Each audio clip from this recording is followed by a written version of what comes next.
The final verdict in the Sean Diddy Combs federal criminal trial may have been an acquittal on 3 of the 5 charges, including the most damning accusations of trafficking and racketeering. However, the reality is that no courtroom ruling can fully erase the cultural stain that will follow him. But before we jump into it, don't forget to scoop up something to munch on at rrgsnacks.com, our online concession stand that has an assortment of Applewood smoked bacon jerky, freeze-dried goodies, and butter toffee peanuts. Diddy is a man who has spent 3 decades curating an image that is equal parts mogul, tastemaker, and unapologetic hedonist. To understand what happens next, you have to step into the complicated psychology of a person who built an empire on spectacle and indulgence, and then watched it start to implode in public view. Being acquitted on these counts doesn't automatically equate to innocence in the court of public opinion. In the legal context, it's called the taint of allegation. It's a social cognition bias in which once someone is associated with a scandal, even if they're legally cleared, that association lingers. The public rarely processes complex evidence in the same way as a juror. They tend to form rapid judgments based on the first narrative they hear, and any later corrections feel like afterthoughts. In other words, no matter how many times the jury says not guilty, there will always be people online who feel that where there's smoke, there's fire. And in this case, there was more than smoke. There were decades of freak-offs, NDAs, payoffs, and industry whispers that most of us chalked up to the eccentricities of wealth and fame. Even though Diddy was ultimately acquitted on 3 of the 5 charges, the damage to his reputation has already been done. So the question is, will Diddy serve additional time, or is he effectively free?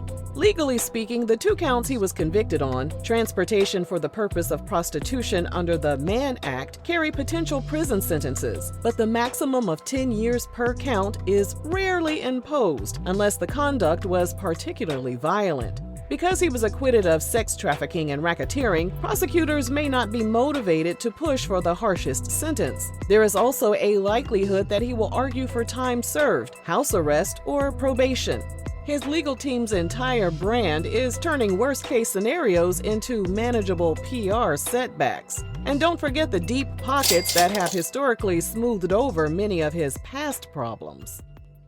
Former federal prosecutor Mitchell Epner told the New York Post, "The convictions for interstate transportation for purposes of prostitution likely will lead to a sentence that will be measured in months, not years.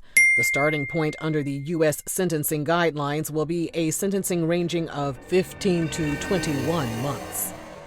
Man, I'm so glad Diddy free, bro.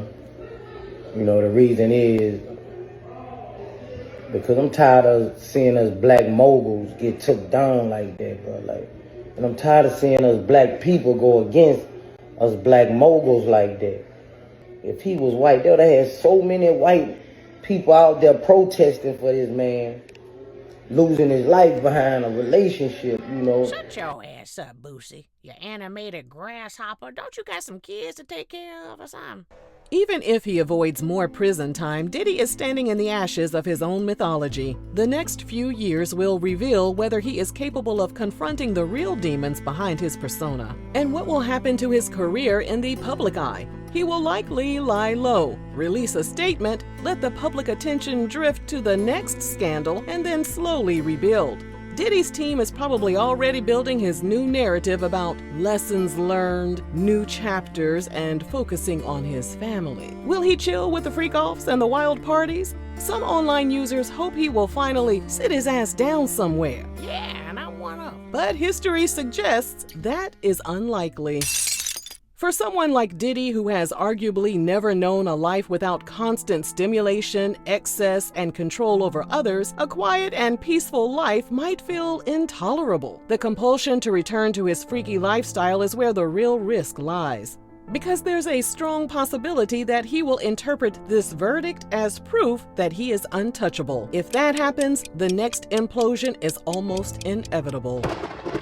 After a lifetime of excess, what does rehabilitation even look like? In a purely legal sense, the fact that he was acquitted on 3 counts gives him some leverage to rebuild his reputation. PR crisis firms will suggest the usual tactics, such as a highly produced sit-down interview with a sympathetic journalist, vague reflections on mistakes, a philanthropic pivot, and perhaps a documentary rebranding his legacy. The public is often more forgiving than people think, especially if you give them the illusion of accountability without real vulnerability. It would require humility to admit that many of the choices he celebrated were harmful. It would require the courage to look in the mirror without the entourage, without the applause, and reckon with what he sees.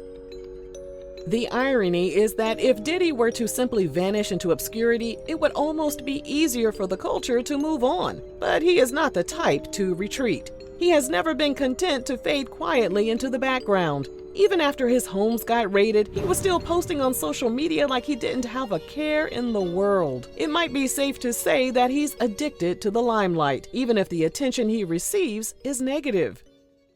This is why psychologists argue that image rehabilitation for someone like Diddy is ultimately a performance, unless he's willing to dismantle the emotional infrastructure that fueled his worst instincts.